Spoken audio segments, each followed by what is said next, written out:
It's Wednesday, March 25th, 2009, and it's got to be 420 somewhere in the world. I'm your host, Radical Russ Belville. Produced and distributed by the National Organization for the Reform of Marijuana Laws in Washington, D.C., this is your NORML Daily Audio Stash, the growing truth about cannabis.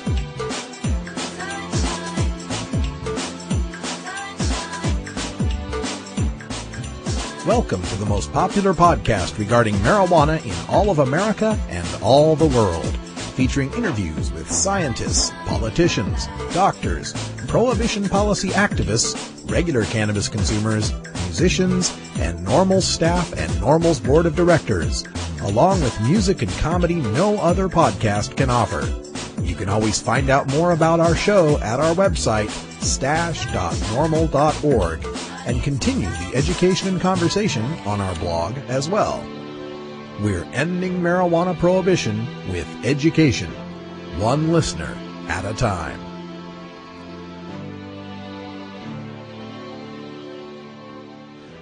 The podcasting and blogging technology for the NORML Daily Audio Stash is provided by Red Aphid Interactive Media. For your professional web design needs, visit redaphid.com.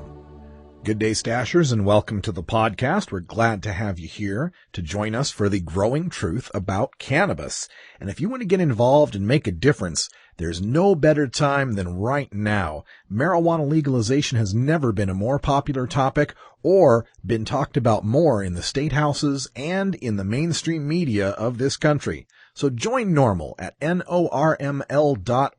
You can add your voice to the thousands and millions of us who are already fighting for an end to adult marijuana prohibition. Join the fun, fight for your rights, and fight for the rights of others. Visit NORML.org today and look for the join link in the top left corner. Now, looking to our NORML Daily Audio Stash activist agenda, the Google Calendar that's available at stash.norml.org/agenda. We're looking forward to next month when, of course, the biggest stoner holiday on the calendar will be taking place. That's right, April 20th, or better known as 420, is coming up pretty soon. So if you've got a 420 event you'd like to tell the whole cannabis community about from coast to coast, send me an email at stash@norml.org with the subject Activist Agenda, and we'll make sure to get your activity posted up on the calendar and tell everyone about it in the NORML Daily Audio Stash. Today is Wednesday, so in our first interview segment, we'll be taking our dose of cannabis science with Dr. Mitch Earlywine. We're going to talk about that study that I had published on Monday about the so-called cannabinoid hyperemesis syndrome, aka uncontrollable vomiting due to marijuana use. In our daily Toker Tunes brought to you by Marijuana Music Awards, today is Reggae Wednesday. We'll be hearing from Zenji-san. And in our second interview segment, another one of our cannabis conversations, we're going to speak with Richard Evans, a former member of the NORML Board of Directors and the man behind the legalization bills that have just been entered into the Massachusetts legislature. Richard will talk all about marijuana legalization and the chances of getting these bills passed in the Bay State. We've got our finger on the pulse of the cannabis community, and our heart is racing with all the positive changes we've seen just so far in this year. There's plenty more coming right here for you on your NORML Daily Audio Stash. Hello, I'm Paul Stanford from the Hemp and Cannabis Foundation, or THCF. Medical marijuana is legal in 13 states today, and THCF has clinics in 8 of those states. Our doctors help qualified patients obtain an authorization for medical marijuana in their state. Patients are eligible for medical marijuana with a history of either severe chronic pain and or nausea, cancer, AIDS or HIV, hepatitis, glaucoma, seizure disorders like epilepsy, chronic muscle spasms such as multiple sclerosis or asthma, neurodegenerative diseases such as Alzheimer's, and gastrointestinal disorders like IBS or Crohn's disease. If you or someone you know has one of these conditions, our doctors will help you obtain a permit for medical marijuana. THCF Medical Clinics has offices in Washington State, Oregon, California, Colorado, Hawaii, Nevada, Montana, and now Michigan. Call 1-800-723-0188 or go to the web at hemp.org or 1-800-723-0188.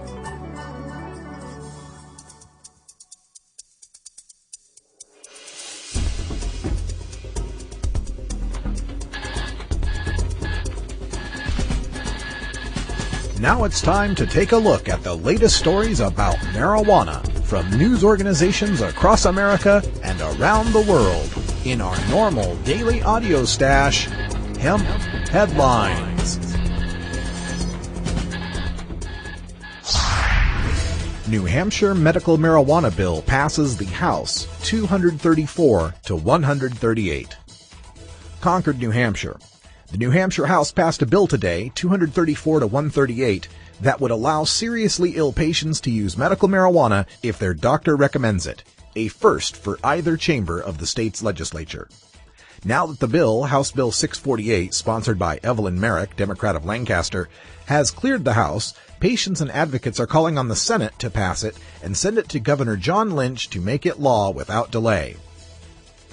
Senator Martha Fuller Clark, a Democrat of Portsmouth, co-sponsor of the bill that the House passed today, said, quote, "This vote proves that House members have taken this debate seriously, listened carefully to the testimony of patients who rely on medical marijuana for relief from terrible, debilitating conditions, and understand their duty as elected officials to provide for their needs with responsible, compassionate legislation.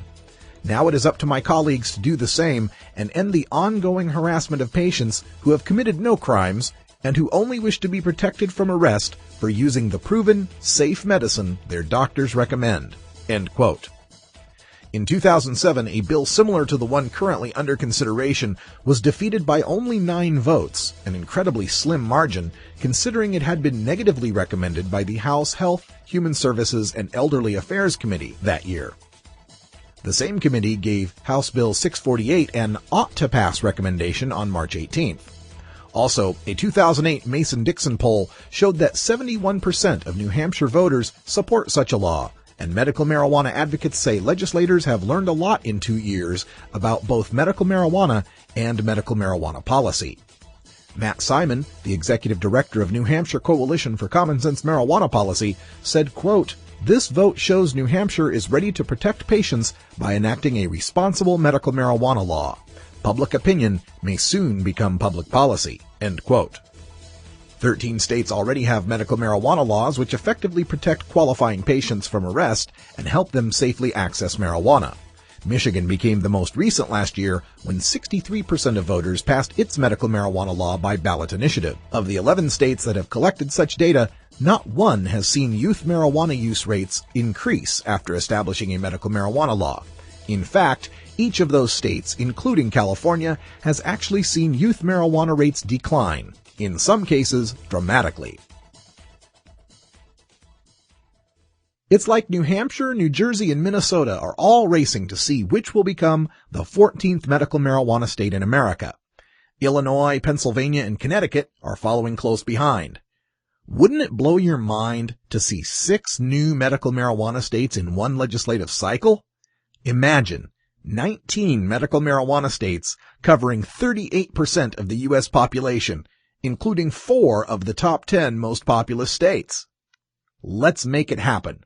Contact your legislators today by visiting our activist alerts, which you can find behind the big map on the top right corner of stash.normal.org. Kansas House adopts drug testing for welfare recipients. The Kansas House has decided to punish people who are poor and smoke marijuana. Not tobacco or alcohol. No, if you're poor, you can poison yourself that way. You can probably finagle a Medicaid doctor to give you a script for Valium, Percocet, or OxyContin, but under no circumstance can you test positive for the safest drug known in the history of mankind. The House gave first-round approval today to a bill that requires drug testing of Kansans who participate in 4 state public assistance programs. After a lengthy debate on the House floor, representatives endorsed House Bill 2275. If it is approved on a final vote Wednesday, the bill would still need to be adopted by the Senate and signed by the governor to become law. The measure, sponsored by Representative Cassia Kelly, Republican of Arkansas City, mandates testing of an estimated 14,000 people involved in programs managed by the Kansas Department of Social and Rehabilitation Services. Testing would apply to recipients of financial support in the Temporary Aid for Families, General Assistance, Child Care Support, and Grandparents as Caregivers programs. Yeah, that last part is right. The Grandparents as Caregivers program. Not only did they single out grandparents, but they defeated an amendment that would have exempted them to get this piece of nonsense passed. So why would the state decide to test welfare recipients for drugs? Money. SRS Secretary Don Jordan said 3% to 8% of program recipients would likely test positive for marijuana, cocaine, crack, or other illegal drugs. The program would cost $800,000 annually, but would not be implemented unless the legislature made a specific appropriation for the testing. A statewide network of urine sample collection and testing centers would have to be established. The estimate is between 420 and 1,120 recipients at a cost of $800,000, giving you a grand total of $714 per recipient caught. And that's on the high end. Even at the lower 420 number, the total would be a paltry $1,904. As long as you were sending benefits in excess of that amount to those people, it's a win for the state. The decision by the House was appalling and truly treats the poor as second-class citizens who hold no rights simply because they are poor. We here at the Stash also know that this bill is directly aimed at marijuana users, and drug testing the grandparents who serve as caregivers is directly aimed at medical marijuana users. Let's get on the phone and help politely educate State Representative Kasha Kelly of Kansas. She's made it easy by providing a toll-free phone number from her website, KashaKelly.com. The number is 877-79-KASHA. That's 877-79-KASHA or 877-795-2742. Here's some talking points. Taking away social support nets from those who fail urine screens only serves to harm the children of the poor with drug problems. 60% of failed urine screens are for marijuana, which is far less harmful to the users and their children than alcohol or tobacco. Taking away benefits is not going to help any drug users get into treatment. Implementing a costly urine screening program during these economic times is a bad idea for Kansas. Urine screens produce false positives for marijuana at astonishingly high rates and could lead to lawsuits against the state. There you go. Have at it, Stashers. And remember, play nice. One ranting, angry hooplehead can undo the positive work of 20 of us dedicated activists. So, be cool. Little opposition seen to decriminalization of marijuana in Rhode Island. No one seems to be getting worked up about a bill before the General Assembly that would decriminalize possession of less than an ounce of marijuana, making it a civil violation punishable by fine rather than jail time. At a hearing before the Senate Judiciary Committee last week, only 3 people, a former New Jersey police detective, a spokesman for a convict assistance agency, and a representative of the American Civil Liberties Union testified about the bill. All were in favor of it. No one from the Attorney General's office, the Governor's office, or any other state agency appeared to oppose it. Nor was there anyone from the state's law enforcement agencies to speak a negative word. Well, it's refreshing to see officials not fighting the will of the people when they speak out as clearly as they have in Rhode Island. And being so near to Massachusetts, we have to imagine that the support for decriminalization there would likely be as large as the support was in Massachusetts. Or perhaps law enforcement just hasn't gotten the memo yet that someone's trying to pass a decrim bill in Rhode Island. Maryland lawmaker pushes bill to study medical marijuana.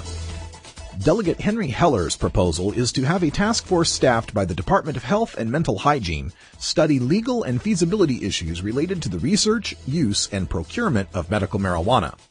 The group would have to issue a recommendation to repeal or maintain the state's current policy for medical marijuana.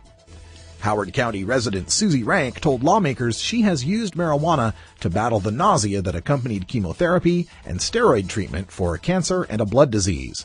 Rank said, quote, "I have been a law-abiding citizen my whole life, except for using marijuana. I feel like I am a typical medical marijuana patient. We are not out dealing drugs. We are your average person. I feel like I had to choose between my life, losing my life, and breaking the law." The bill in Maryland is House Bill 1339, and you can find a link to the bill from our post at stash.normal.org. It's nice to see Maryland taking up the case of studying medical marijuana, even though you'd think with 13 states having successful programs, they could just learn from those states. But as long as we're moving the conversation forward, we're winning. So kudos to Maryland. And again, Stashers, get in contact with those Maryland lawmakers and tell them they have nothing to fear and everything to gain for supporting positive marijuana law reform.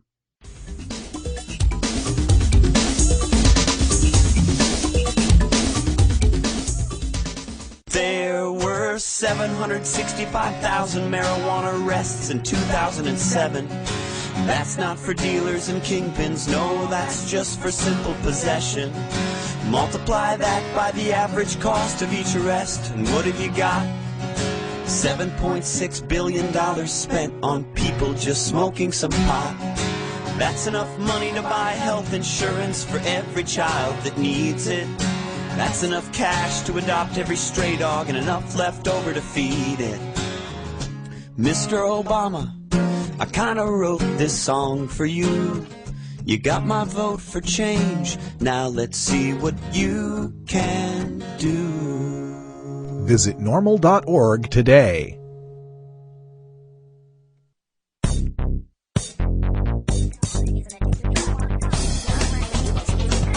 Who is telling you the truth about marijuana? The government? Scientists? Doctors? Which claims are scientifically valid and which claims are reefer madness? Every Wednesday we separate the stems of propaganda from the buds of truth with NORML's look at cannabis science. On Monday, I brought to you a story about cannabis or a cannabinoid hyperemesis syndrome. And just to make a long story short, it was about someone who had gotten this syndrome that causes them to vomit uncontrollably from using too much cannabis, and treatable by hot showers. And that sounded kind of strange to me, so I figured I'd better bring it up with our cannabis science expert, Dr. Mitch Earlywine. So, Dr. Mitch, welcome back to the show. Thanks for having me. So this thing, in the news story, they had mentioned it was a syndrome that had been identified in Adelaide, Australia. And I read so many reefer madness stories that I was almost tempted to go with the reefer madness voice on it, but I wanted to make sure that it wasn't a real syndrome. So what can you tell us about this? I'm really apprehensive about this one. And the thing that sort of blows my mind is little case studies are getting a lot of attention for something that's a negative consequence for cannabis, and yet every time we try to turn to case studies for medical use, they get brushed aside as, oh, that's just one case. So this automatically kind of fires my bias apprehensions, if you know what I mean. Yeah. The other concerns I have are that each of the individual cases have rather cursory mentions of other drugs. So for all we know, these folks are really heavy users of particularly alcohol, and we don't really find out about it. We just get sort of one line saying, oh, and the patient denied use of other drugs. I'm not bowled over by how much, that is a good measure of use of other drugs. There seems to be a subset of folks who informally tell me when they mix alcohol and cannabis, they are likely to experience nausea. And so I feel like, okay, maybe there's something going on here. And there are a couple of drugs that you do show increased sensitivity to its effects or have these weird opponent process effects after long durations of use. But we never really hear about this happening, the first time somebody uses it. These are all folks who've been using cannabis for a long time, and then suddenly they get this disorder. My big concern is that these are probably contaminated sources of cannabis. If these are folks who happen to grab some bags that, really had some rough insecticides on them or crazy fertilizers or something like that, that is a much more compelling argument for creating people who are going to vomit all the time than anything we have from the cannabinoid system from all the research from literally ancient times until now. And then suddenly, as this is happening, my biggest concern is some kind of contamination. Yeah. In addition, I just feel like the fact that this already has a name is going to reify it in a weird way. Oh, cannabinoid hyperemesis, which sounds really outrageous and grueling. also this treatment, the idea that if you take a whole lot of hot showers, now this nausea is going to disappear, doesn't fit most of our models of nausea and vomiting. So I find all these converging things, each a little suspicious, and when you sum them all up, I'm really, really concerned. Now, there are a couple of disorders, one that sort of is a correlate of migraine headache, basically, that can lead to a lot of vomiting anyway. I could certainly imagine somebody discovering that cannabis treats their migraine and then also having these vomiting symptoms and thinking, oh, the cannabis is creating this. But again, I'm stuck with these really, minimal cases in a pharmacologically untenable situation with little attention to other drugs and no attention to potentially contaminated cannabis. Yeah, that kind of goes back to my layman's view of these things, that, if these things were as bad as they say, we should have seen that by now. It's not like cannabis use is new. It's been around for a long time, and there's been people who have used quite heavily. We look at Jamaican populations and so on, and we don't see these kind of things. So for these things to crop up in the 21st century always seems suspect to me. I did want to ask you, I had heard anecdotally reports of people using Marinol, on the other hand, who did experience some problems with nausea from that. Is there any studies on that? Well, this actually is a common side effect of Marinol, particularly at the higher doses. And as we've talked about before, Marinol is just THC by itself. And a lot of the other cannabinoids, particularly cannabidiol, may take the edge off THC for a number of its other, weirder effects. And here's a situation where I think maybe somebody either got a strain that was really high in THC and had nothing else, or, really is, sensitive to this effect anyway. My concern also is, if this is going to turn into some rationale for prohibition based on literally a handful of individual cases, I, certainly don't see how 800,000 people should be arrested because 4 people barfed. Well, that's an interesting way to put it. Absolutely. Now, the thing I had written on the post as well is I've heard of a lot of people using cannabis because they were vomiting, but very few people that were vomiting because they were using cannabis. How about the studies now that we almost, I would say, conclude that cannabis is an effective anti-emetic? Both the animal work and the human work is pretty compelling for this, although there may be even an expectancy effect for some of it as well. I think because people believe this works, it seems to settle their stomachs. And I'm not saying that, every case of an upset stomach needs to turn to medical cannabis, but we have folks who swear by this, particularly in AIDS-related, nausea from the AIDS-related drugs and cancer chemotherapy nausea, which is, literally life and death situation where folks are going in for radiation treatments that are so bad. I mean, they barf just at the thought of them. And cannabis has just done wonders for those folks in, more cases than I can count. So it's clearly primarily an antiemetic. This is a substance that seems to really help folks. Whenever I bring this up, my opponents are often quick to jump on other anti-nausea drugs that are developing currently, and that is an amazing literature. And the drugs that have developed for nausea are teaching us a lot about the human body and just how the whole gastrointestinal tract and brain work.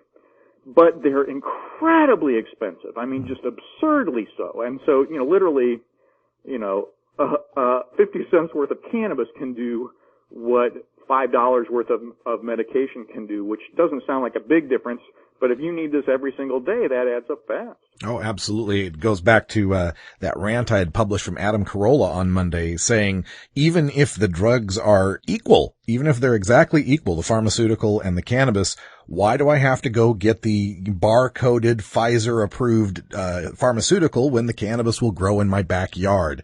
It seems like we should have more people treating themselves in this case. And we never do that with any other drug. If a new antidepressant comes out, we don't have to say, and it's better than every other antidepressant ever. We just have to say it's better than a placebo. And suddenly, cannabis is held to this outrageous standard that it's got to be better than everything else and, have absolutely no side effects, no negative consequences, even in potential, It's just completely unfair. Yeah, it is. And we're hoping that the Obama administration will review that DEA discrimination against Quakers trying to get more medical cannabis studies going. I think that would go a long way to helping these things. If we just had one other strain other than the NIDA strain that had a different proportion of THC cannabidiol, I'm sure we could uncover a lot about these antiemetic effects, because, using Marinol just on its own, or even the cannabis that's literally a single strain coming from NIDA, is, going to make it impossible to understand. But also the dropout rates from these folks in these NIDA protocols, who basically, they go to Don Abrams' lab and say, I don't want to be in your study because your pot is terrible. Well, I think maybe that's by design. If the pot's so terrible they can't find anything good about it, they can continue to say, we don't have any science to show it's any good. Oh, surely the government would never do that. No, I'm too cynical, far too cynical. So this cannabinoid hyperemesis syndrome, we're going to put this in the reefer madness category, at least as far as my future posting on it for now. And I guess my advice, not being a doctor, would be if you're puking, put down the joint. Well, in truth, anybody who's got some cyclical vomiting in their lives, go to see your physician, because there are a number of drugs that can be very effective for this. And if you find yourself spending 2 hours in a hot shower to keep yourself from throwing up, by all means, there's got to be a better way that's a little less time-consuming. Yeah, check it out with a doctor, absolutely. Thank you, Dr. Earlywine, for shedding some light on this new syndrome that we're hearing about, and we appreciate you being here for Cannabis Science. Oh, it's always a pleasure. It's tough talking to kids about marijuana, especially if you might be a parent who dabbled a time or two in your youth. So to help you out, get your copy of Dr. Mitch Earlywine's latest book, A Parent's Guide to Marijuana. Dr. Earlywine is an associate professor of psychology at the State University of New York at Albany and an expert on the studies concerning marijuana, its effect on health and society, and the methodology behind the statistics. He is a frequent guest here on our daily audio stash. Dr. Earlywine lays it all out without the propaganda and scare tactics that parents know won't work with teenagers. He presents a rational understanding of cannabis, what it is and what it isn't, and why kids shouldn't be using marijuana. You can order today through Amazon.com or check our links at our blog, stash.normal.org.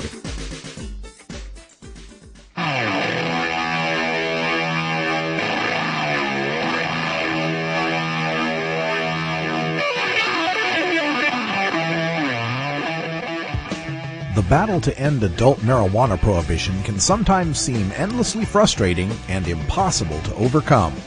One way we bond as a community and draw strength to continue is by rejuvenating our spirit through art and music. The Marijuana Music Awards exist to recognize those sonic artists in all genres of music who feature a ganja-friendly message to motivate and inspire all the cannabis community. Our daily Toker Tunes, brought to you by MarijuanaMusicAwards.com, feature the finest in blues, rock, jazz, hip-hop, rap, reggae, country, bluegrass, and dance music to enhance that 420 feeling and refresh all you stashers for another day on the front lines of the drug war. Enjoy this cut from MarijuanaMusicAwards.com and visit our blog at stash.normal.org to learn how you can vote for your favorites and enter your Toker Tunes in the 2009 Marijuana Music Awards.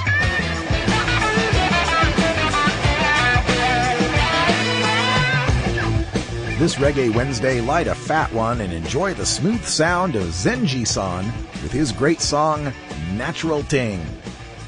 Zenji-san from Bermuda is accomplished in a diverse range of music and has performed at numerous events, including for the Bermudan premiere. Zenji-san has pursued both a group and solo career in music. He has performed at U.S. concerts, appeared in shows and commercials, and at many events with both local groups and international artists. In his music, Zenji-san makes comment about society with strong lyrics blended with smooth reggae sounds. To check out his work, visit myspace.com Zenji-san Samurai Tune. That's Zenjisan Samurai-Tune. Enjoy today's Toker Tune, which was nominated in 2008's Marijuana Music Awards And registered stashers, you can get an MP3 download of it. This is Natural Ting by Zenji-san.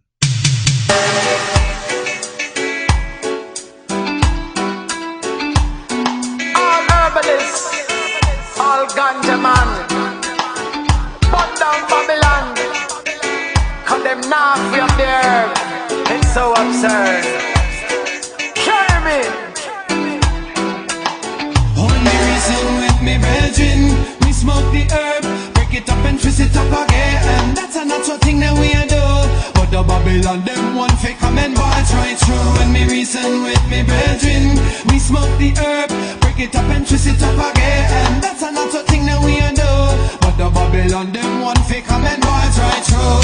One of it take a talk, and me say one of it take a talk. It was found on King Solomon's grave, that's no joke. Not no coke, devil trick, only natural thing. Me smoke me ball, them 110 years feel little.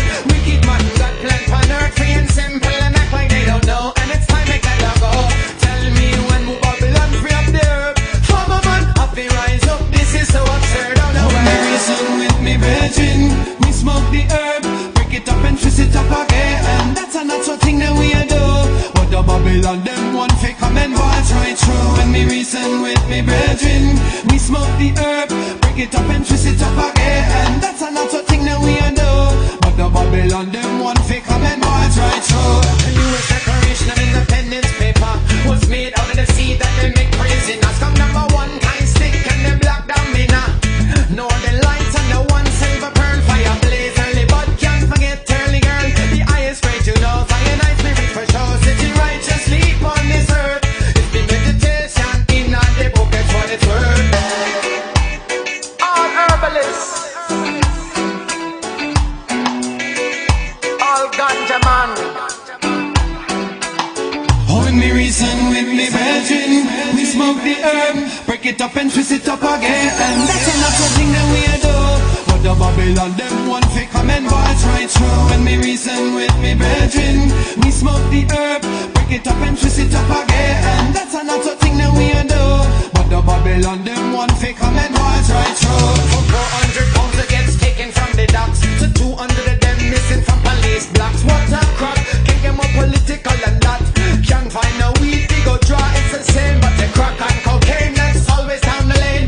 Kill my people slow, they don't know which way to go. And it's time they make this turn around. Time for revolution, the system they get burned down to the ground. Only reason with me, virgin, we smoke the herb, break it up and twist it up again. That's a natural thing that we do. But the Babylon, them one fake come and watch right through. When me reason with me, virgin, we smoke the herb, break it up and twist it up again. That's a natural thing that we do. But the Babylon, them one fake come and watch right through. Break it up and twist it up again. Twist it up again. Break it up and twist it up again. Twist it up again. Break it up and twist it up again. Twist it up again. Break it up and twist it up again. It's so absurd.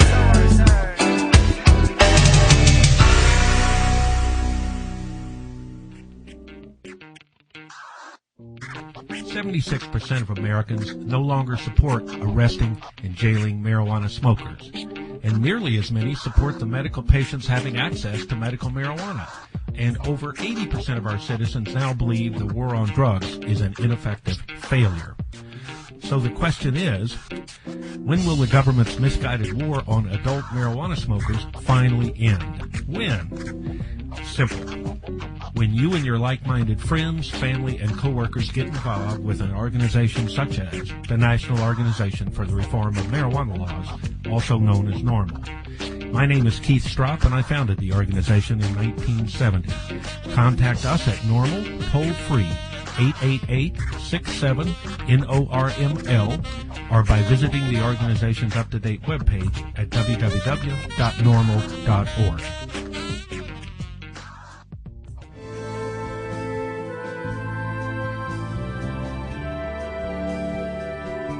legalization, decriminalization, lowest law enforcement priority, medical marijuana, ganja sacrament, consumer cannabis, industrial hemp. The world of marijuana law reform involves many different aspects of cannabis that intersect nearly every public policy discussion in America, including healthcare, the economy, global climate change, law enforcement and prisons, immigration, religion, free speech, energy policy, and war. Now we take a look at how re-legalizing marijuana will change the world in our NORML daily audio stash, Cannabis Conversations. We were really excited this year when Tom Amiano in California introduced California's first ever legalization of marijuana bill, and now it's happening over on the East Coast as well. We announced the news of Massachusetts presenting some bills regarding marijuana legalization, and we decided to go right to the source. So today we're going to be speaking with Richard Evans, who's the former board of directors member for NORML and an attorney working in Massachusetts, and he is the one of the authors of these bills, and so we thought we'd talk to him. So Richard, welcome to the show. Thank you, Russ. Great to be here. So the bills we're talking about here are House Bill 2929 and Senate Bill 1801. And just in brief, what is the message behind these bills? Well, they're legalization bills. Put it in a nutshell. They regulate and tax the cannabis industry.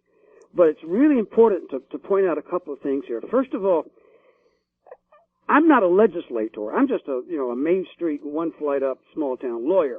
But I drafted these bills with help from others, and exercised what in Massachusetts we call the right of free petition, and that is the right of a private citizen to introduce a bill in the legislature. Now, it doesn't guarantee you that it'll be taken real seriously. As a matter of fact, if you'll notice on these bills, if you look at them online, on the very front of it, it says filed by Senator so-and-so or Representative so-and-so by request. Okay. Of Richard Evans, me. And now those two words, by request, are a red flag to the politicians on Beacon Hill in Boston. This bill is not to be taken too seriously, that it's submitted by, to placate some nut constituents. However, that's not to say we can't get a respectful hearing, and that's what we're trying to do. And, I don't know if we'll get a single legislator to say, yes, we ought to do this. But what we're really trying to do is demonstrate that there can be serious and honest and serious and sober discussion about the wisdom and efficacy of prohibition. And when you open the door to that discussion, then the next question is, well, what do we replace prohibition with? And we could talk about decriminalization or what we call the tomato model, just treating marijuana or cannabis like an agricultural commodity. Yeah. We stop arresting people. But we all know that given the economic circumstances of our times, politicians are going to extract every dime of revenue they can out of cannabis, and I don't have a problem with that. So the question then not becomes whether we legalize, but how we legalize, and that's where you get into the question of all the nuts and bolts sort of issues you wanted to talk about. Who can grow it and where, and what about private backyard cultivation? Who's going to be allowed to grow it and transport it and process it and sell it and distribute it? Who's going to be allowed to buy it? What form can it be sold in? Can you sell THC laced soft drinks or brownies or other products like that? There's a whole myriad, a huge number of issues to be debated and discussed. Yeah.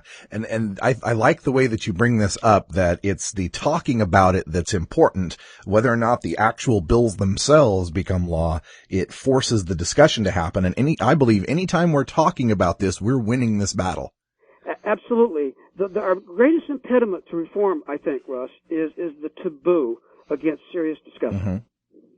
I was on a talk show a couple of weeks ago locally, and every time I tried to steer the discussion around to marijuana policy, that is, whether we ought to be arresting people for it or not, the host said, "Oh no, we can't go there. We can't talk about that. Let's talk about kids." It sounded like something out of the 70s. But when we can penetrate that taboo against a serious and sober examination of the wisdom and efficacy of prohibition, and start talking about not whether we should legalize, but how we should legalize, that's where we're really turning the corner in this debate.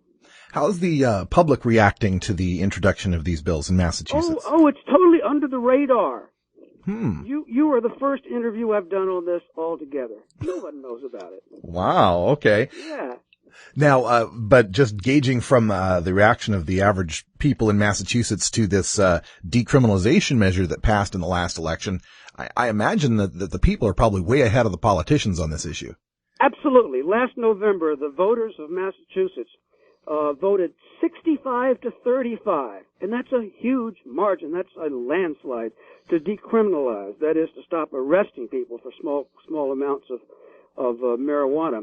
And the important thing is that last November represented the first time ever that the citizens of the Commonwealth had the opportunity to go into the privacy of a voting booth and declare what they thought about the marijuana laws. And when they did, they said 65 to 35, let's change them. And they did change them. And I'm confident that there will be widespread support for regulation and taxation. I mean, I don't know anybody that opposes it, frankly. but then again, maybe I don't. my circle of friends is not representative. That's what I was going to say. But get the financial circumstances sort of shift the burden of proof here. It's no longer as reformers, our task to show how prohibition's lousy and legalization would be better, because I think the failure of prohibition has already demonstrated itself pretty thoroughly. I mean, we are, after all, in the 72nd year of prohibition, and we don't seem to be any closer in extirpating marijuana from the borders of this country. Yeah, that's true. That's true.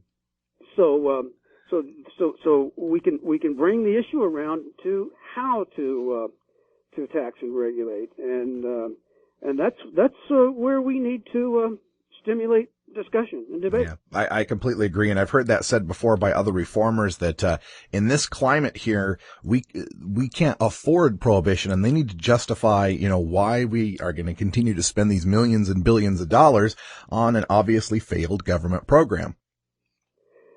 Yep, absolutely. Those are good questions. But there's another important element here that I think often gets overlooked, and that is the role that consumers of cannabis have in all of this. I mean, the sort of people I hope are listening to this. And policy wonks can work out details about taxes and distribution licenses and revenue and all that stuff. Okay? But it's cannabis consumers that I think have an important role in this debate as well. And that is, it goes to the question of how can a system of regulation and taxation best impose upon consumers profound sense of responsibility for the consequences of their own conduct. One of our biggest impediments here is a fear, and the fear that if we legalize pot, your bus driver is going to be smoking it, or there'll be carnage on the highways, or school dropouts, or babies left unattended, or whatever. Yeah. And it's the vital role of consumers. That's all of us, to demonstrate that marijuana use is entirely consistent with responsible conduct. And that includes chiding our friends when they're not being responsible. We don't let them drive drunk and come to work too often with bloodshot eyes. It's our job as consumers to be alert to that prospect and be able to demonstrate that there's no inconsistency between marijuana use and responsible citizenship. Hear, hear. That's something we always espouse here at NORML. The principles of responsible use, I believe, is something you help to contribute to the organization. Is that correct? I'm proud to have played some role in that, yes. Excellent. So if people want to find out more about these Massachusetts measures and get in touch with their Massachusetts legislators, where can they go on the internet, and who can they call to make a difference? Well, start with NORML. And start with contact anybody they know in Massachusetts and ask whoever they know, or if they are from Massachusetts, simply write to their elected representative. Excellent. In the Massachusetts legislature, or anybody they know in Massachusetts. Listeners should email all their friends in Massachusetts and say a bill has been introduced. Write to your representative. Yep. It's as easy as that. And how about yourself? Is there a website for your activities? Yeah, I just launched a brand new website. It's for researchers and journalists and such. But I welcome anybody to look at it. It's called www.cantaxreg.com. Cantaxreg.com. Just the way it sounds. Stands for Cannabis Taxation and Regulation. And I tried to assemble my collection of materials on this subject, and I welcome contributions from others who think there's some materials that belong there. Well, we'll have everyone take a look at that. We'll also post a link to it up at our blog at stash.normal.org. And Richard Evans is a former member of the board of directors for the National Organization for the Reform of Marijuana Laws and a patriot and freedom fighter in Massachusetts trying to get this discussion started on how we're going to legalize marijuana. Thanks for joining us, Richard. Thank you, Russ. Thank you for downloading the NORML Daily Audio Stash, the growing truth about cannabis. We are produced by the National Organization for the Reform of Marijuana Laws in Washington, D.C. Our executive producer is Alan St. Pierre. Our deputy director is Paul Armentano. Our webmaster is Brian Judy. And web production is provided by Red Aphid Interactive Media. As always, you can catch up on the latest information about marijuana at www.norml.org. And you can interact and download from our Audio Stash blog at stash.normal.org.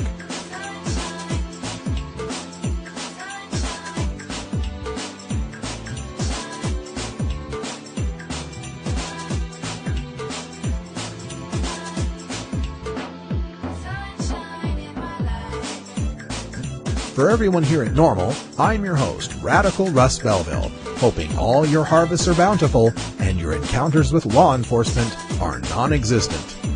We leave you today with another one of our cannabis quotes brought to you by our own contributor, Mr. Spoff. This one's from Patrick Henry.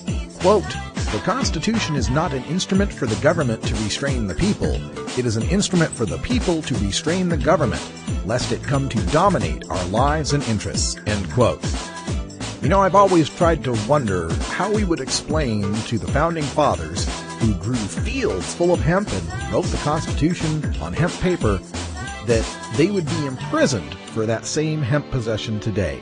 Seems ludicrous, and I'm sure they would think so. Thanks for joining us for the podcast. We'll be back tomorrow with more news and interviews you can use for the cannabis community. For any comments or suggestions, send your emails to stash@normal.org. And until next time, take care of each other, tokers.